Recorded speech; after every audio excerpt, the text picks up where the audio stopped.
Once, the world enjoyed an age of prosperity, until one night when it all ended.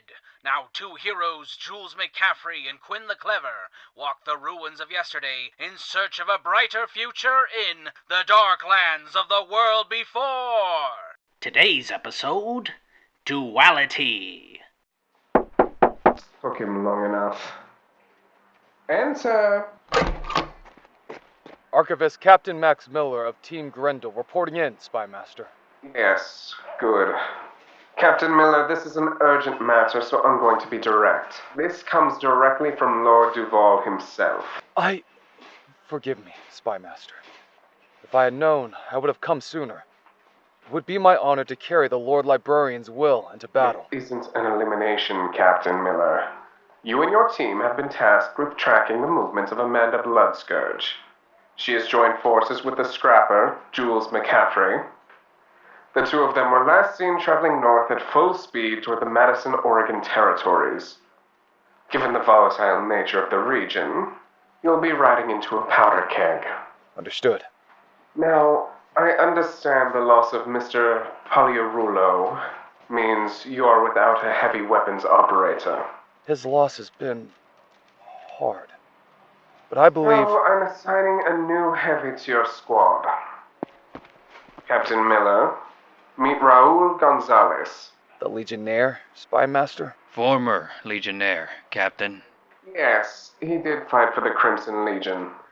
But Mr. Gonzalez's cooperation with Lord Duval has allowed us to secure many book caches in Texas alone. He will be joining you on this mission. Understood, Captain Miller? Yes, Spymaster. Lord Duval doesn't need you to be friends. He just needs you to get the job done. Now, Blood-Scourge already has a head start, so I suggest you deploy as soon as possible. You're dismissed, gentlemen. First that Legionnaire, and now they shuffled the Wizard Gilder into re-education. At this rate, there's not going to be a single pure legacy in our ranks. If you ask me, Lord Duval is too liberal with recruits. Shh, quiet. Ladies, Archivists are terrifying. They're so incredible. I gotta admit, in the States, they talk about Republic girls as being all uppity. But they're not too bad on the... Listen to me right now. I don't care how many friends you sold out to Lord Duval. The blood of my brothers and sisters is on your hands. You may be accompanying my team, but don't fool yourself by thinking you're one of us. If you step out of line just once, That's what I love about Archivists. So much fire. Don't worry, Captain. Librarian, Legionnaire, we're all after the same booty. I'm sure by the end of this, you and I are going to be the best of friends. Preserve me. There. Left visual receptor lens operating at full capacity. You know, Cameron, you could have asked me to help.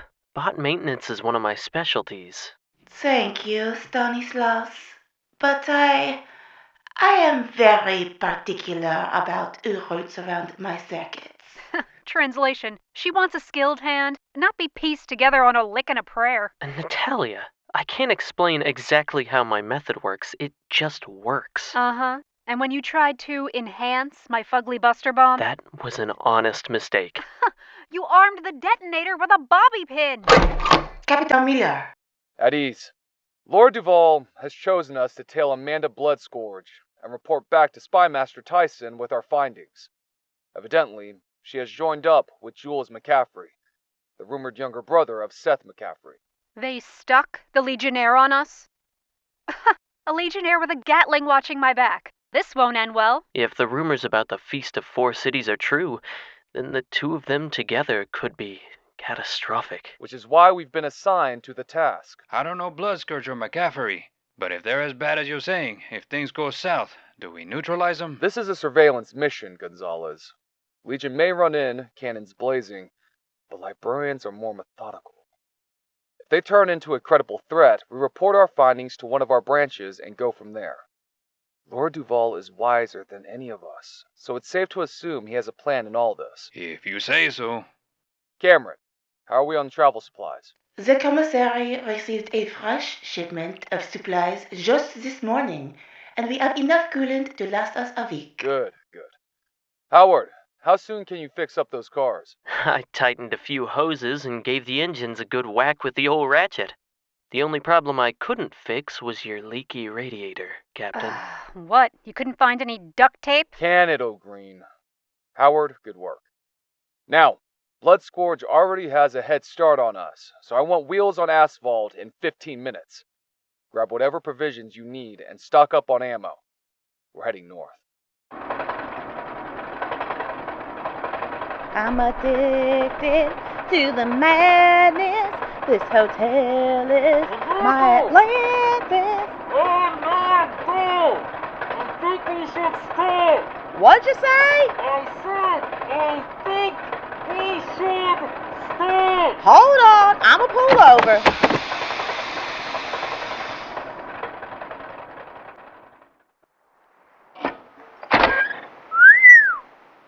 Damn, look at that sunset. You see that sunset, Leo? So, what's it you wanted to say, Jules? I was trying to say that we should stop. We've been riding all day and my bones could use a rest. Not used to riding, huh? Sorry. I should have warned you that we were being followed. What? By who? I mean, I assume we're being followed by my brother's men. Our man is an illiterate rat who couldn't read his way out of a picture book. Since I haven't been shot, I'd say we're safe. Let's find a place to crash. Leo says he can smell roast beef nearby. Sorry, roast venison. You can understand him? Welcome to the Darklands, little buddy.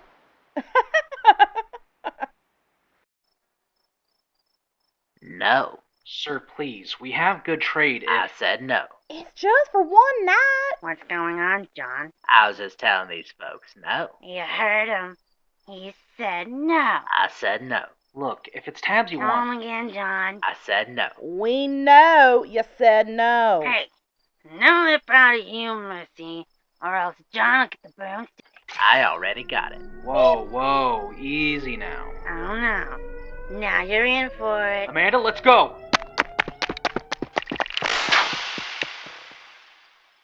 What's going on? Broken motivator.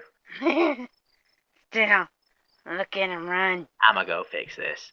Can you believe those backwater bumpkins? We just needed a place to stay. And where'd they get that tech? Jules, I say we go back there. Welcome to the Darklands, little buddy. Watch it, Cottontail.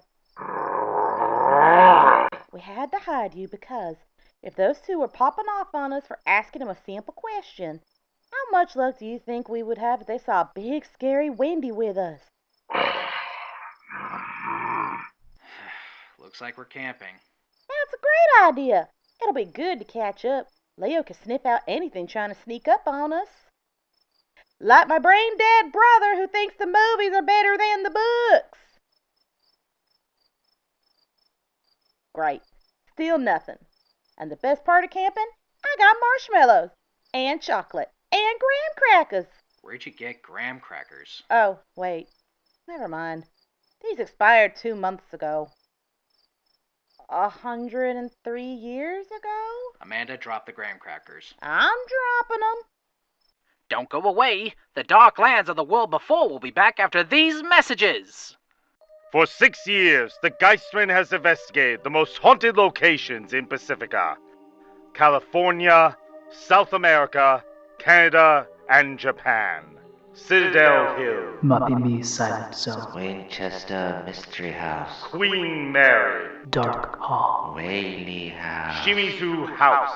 Aokigahara. Casa de las Brujas. And tonight, we travel somewhere with a history so seeped in blood, so tainted with death, that Native Americans believed it to be cursed with evil spirits.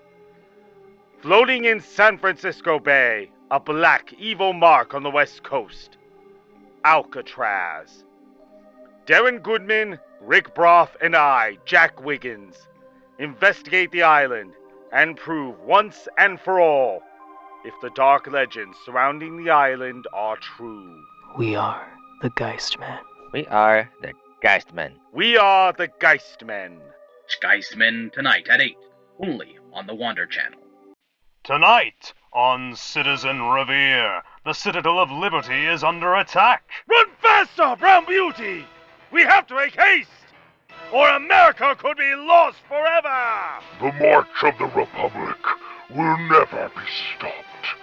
Soon, all of America will crumble before the might of the bear. An old enemy rises from the depths of defeat. I thought I left you rotting in the scrap heap of history! Republic bought Vice President Oscar! Oh, Red Crusader, do you think you and your pathetic democracy could put an end to the Republic's greatest weapon? You're weak, just like your country. America knows nothing of the word, Oscar! You see, my powers don't come from lies, trickery, and technology like yours! The champion of the United States needs only the American spirit! And our hero must make a choice that will change everything! It's over, American Avenger. The Amerigeddon bomb will flatten Washington, D.C. at the same time your beloved Mary Todd will be fed to Death Grizzly's beasts! Citizen Revere, save our Chancellor! Without him, the American dream will die! My love or my country! What do I save? Citizen Revere. Catch the new episode tonight, only on Channel 11. Welcome back to the dark lands of the world before. Wow. Check out the night lights. The Aurora Borealis.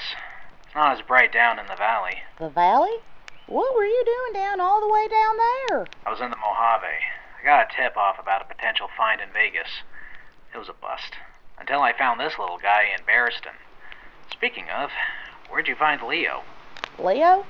He was a breaker in my dad's gang.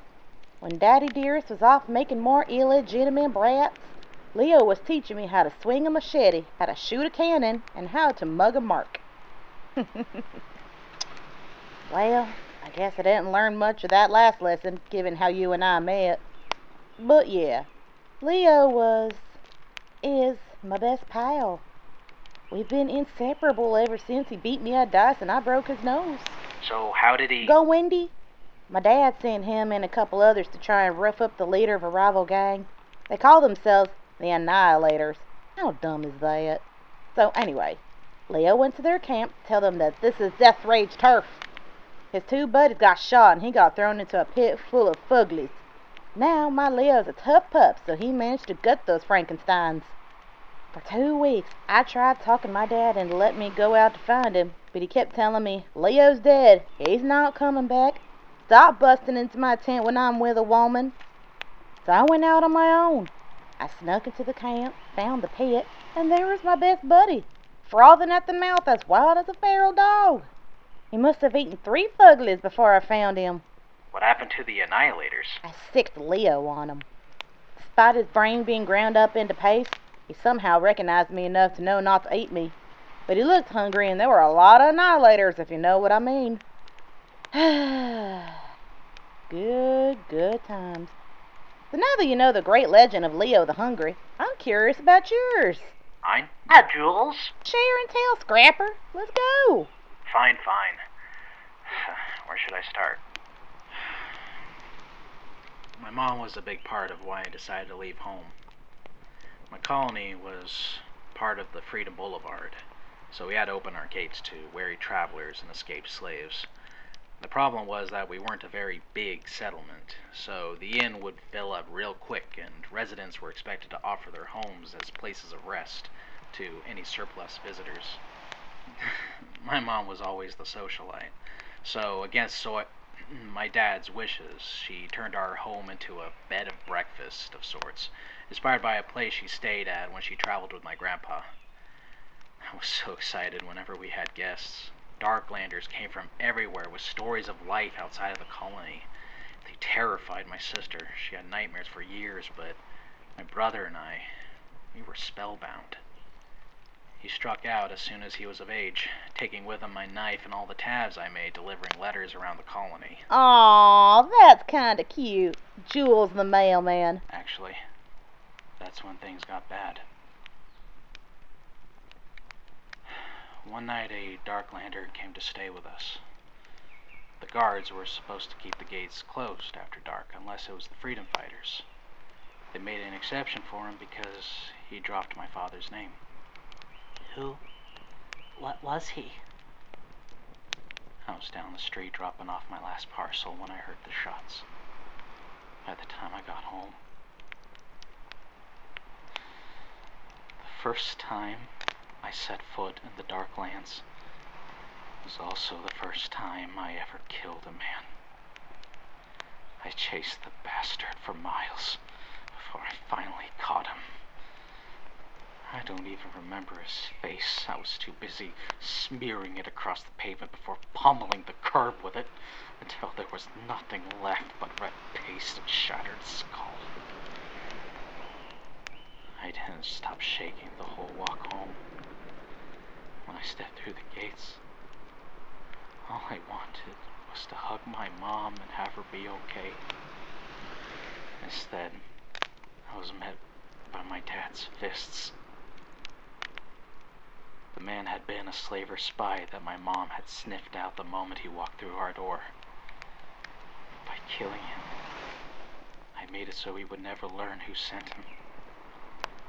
I denied my dad his revenge, so I was branded a failure. Seth would have interrogated him. Seth wouldn't have been so rash. Seth would have found out who his boss was and avenged your mother. I wasn't a son to him before, but after that, I was less than dirt. From that day on, I wasn't loved. I was tolerated. If not for my McCaffery name, I would have been banished into the Darklands. The only one who forgave me was my little sister, but she kept her distance because she's afraid of my dad.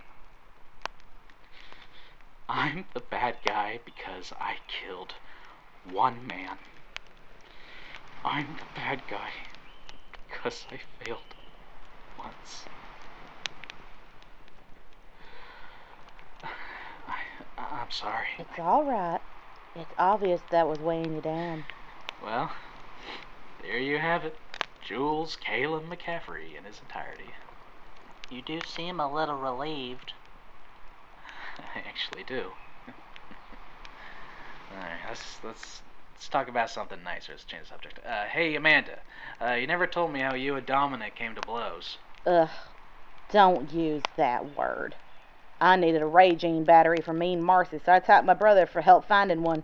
He told me about a caravan coming from Determination that would be lightly guarded.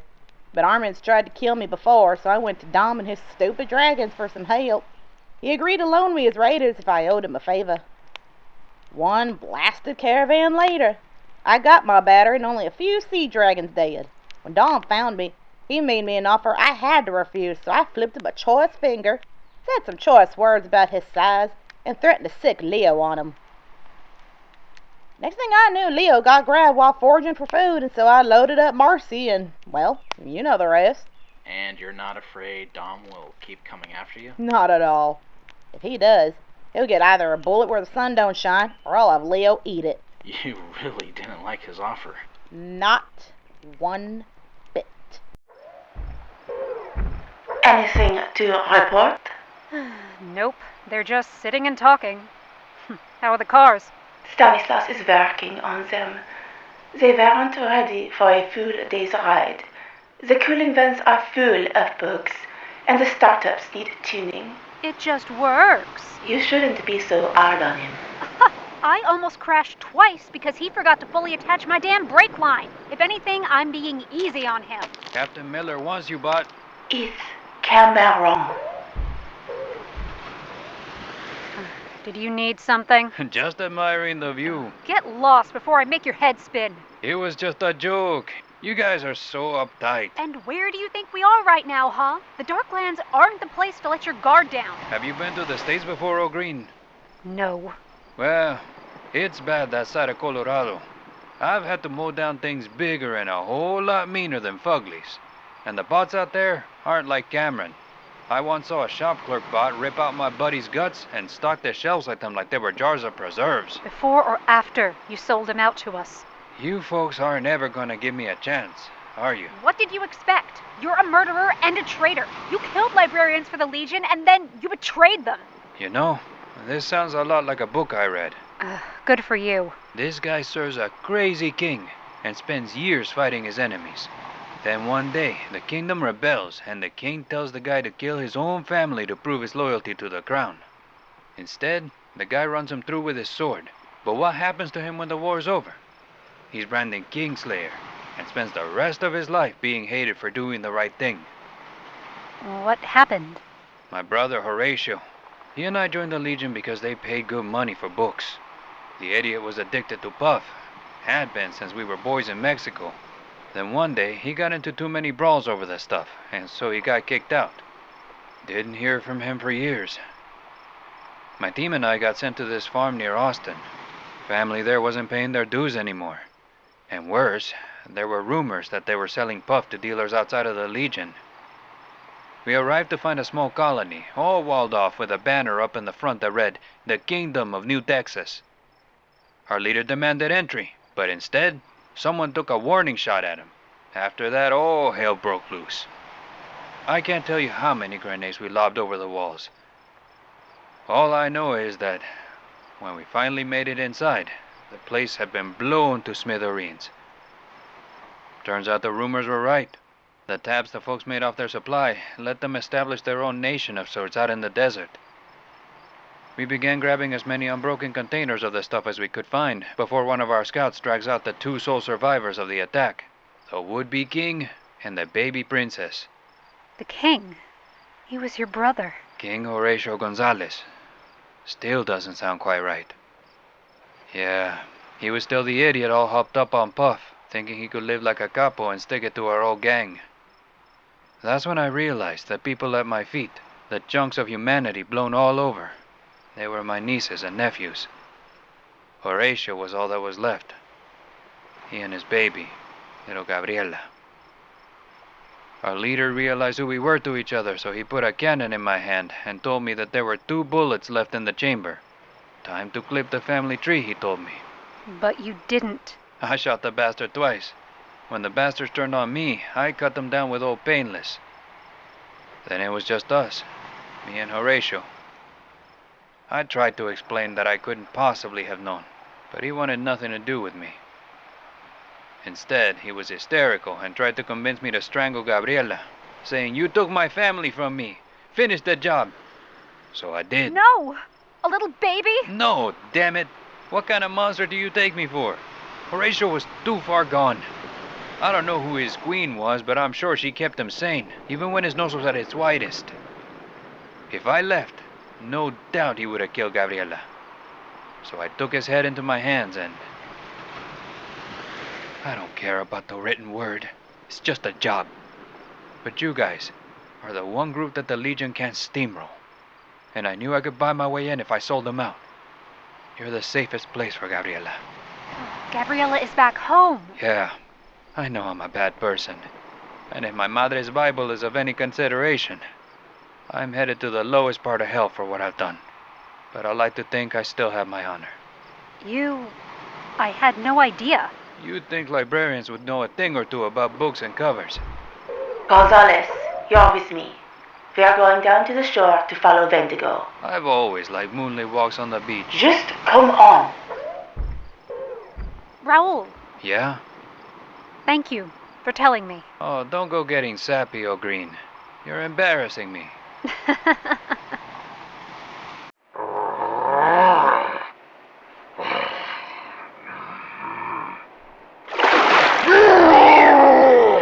Oh, who is that?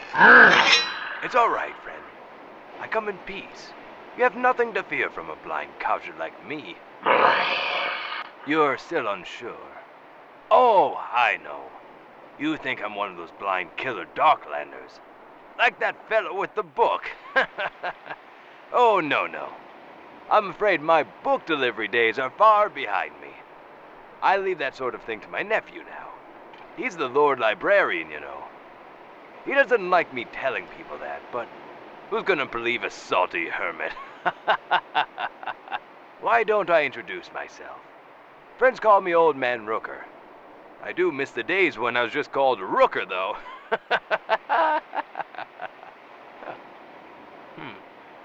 You really don't talk much, do you? So what are you doing out here?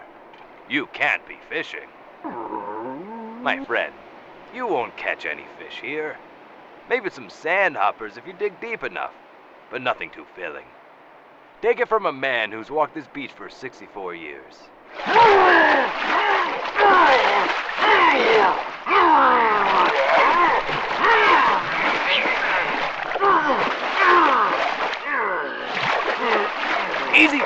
Easy, friend. Easy, friend. Easy. I had a good haul today, and I couldn't possibly eat all of this. Why don't you do an old man a favor and lighten the load a little, huh? Here you go. This brat put up one heck of a fight. Go on and take him off my hands for me. Oh, don't get all teary. It's just a big fish. You get to eat and I don't have to walk the damn thing all the way home. No. I insist. I'd better get going, though. And you'd better find a place to rest your head. Oh, but before I go, do steer clear of the Beauregard place. They're nice folks, but they're jumpy around Docklanders.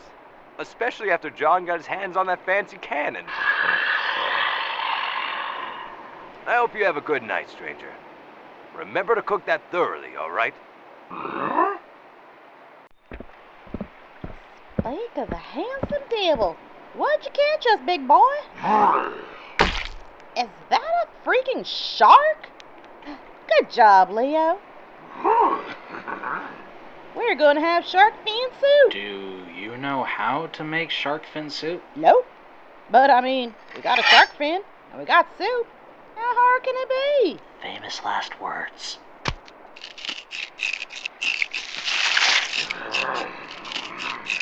Ugh, I'm cutting. Shut up. Amanda, I think I'll stick with the chocolate and marshmallows. That's not food. That's a snack. You need a proper meal. Juicy.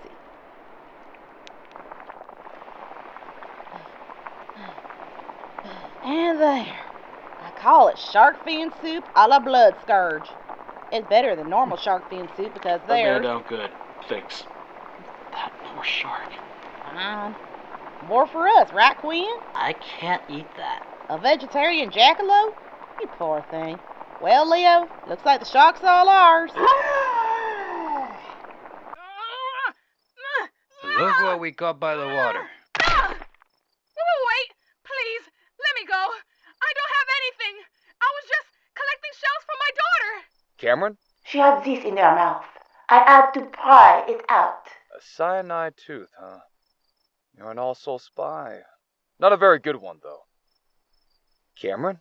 Her heart fluctuated. You are correct, Captain. Apparently, Wincott didn't tell you about trying to fool a bot. Well, this is a welcome surprise. Well, the 42 here in front of me. So, what number are you? I'm not telling you anything. I didn't expect you to. You being here tells me the All Souls have an interest in our quarry. The question, though, is whether you're after Blood-Scourge or McCaffery. Heart fluctuated. It's McCaffery. Shut up! McCaffery, huh? Maybe the rumors about the Feast of Four Cities are true. Captain, what if it's not a matter of what he's done, but rather where he's going? Or what he has. What could a scrapper possibly have that would make the All Souls send their best spies after him?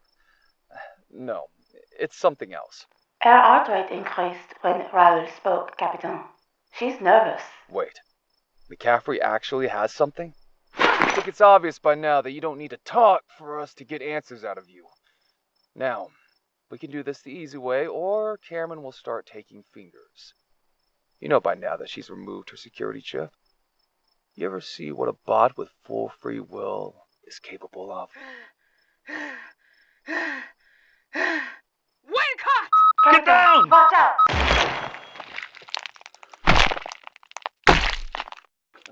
Is everyone okay? I'm all right, Capitan. Dero! Captain!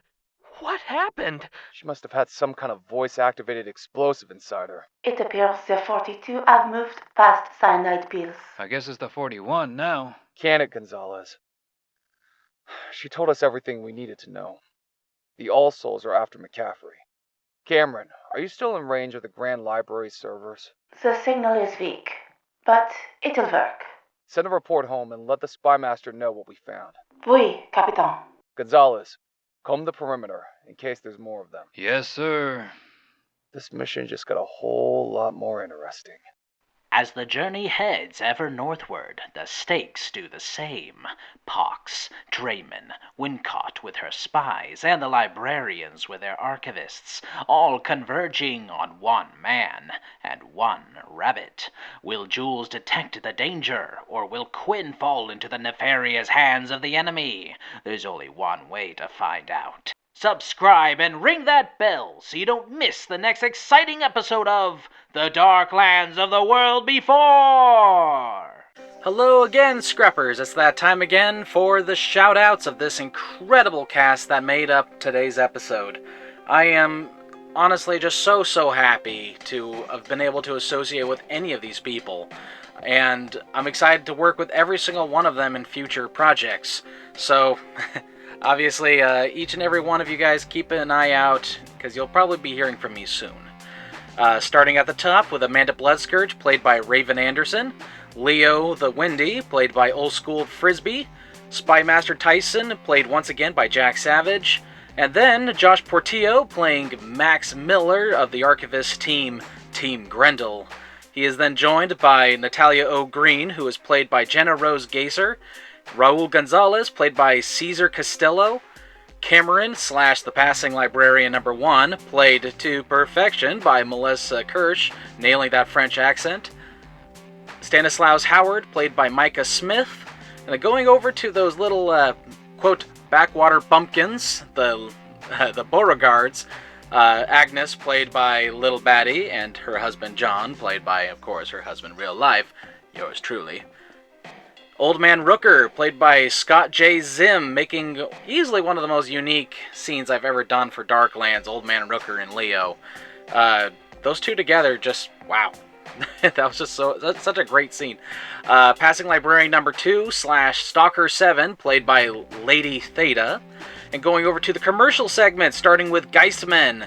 We had a longtime collaborator, Anthony Cook, playing Jack Wiggins. And then Darren Goodman, played by Dylan Mahoney, Rick Broff, played by Frederick Verhagen, and then the announcer, played by yours truly. And then, of course, Citizen Revere. This was kind of a last-minute segment that I shoved into the episode, and I'm really happy I did, because you have the show announcer, played by Drake Ericato, Citizen Revere, played by Anthony Cook, Mary Todd, by Tabitha McNeil, Death Grizzly, by yours truly, and of course, you have Oscar, played by John Rosenbaum. Again, every single one of you guys, kudos to every single one of you. Anyone who is interested in seeing more of these people's work, their links are in the description below. So definitely check out their work, and wow, I'll see every single one of you in the next episode. Thank you so much for making this easily one of the most fun episodes I've ever done. And here's to the future, right? A glorious future in the dark lands of the world before.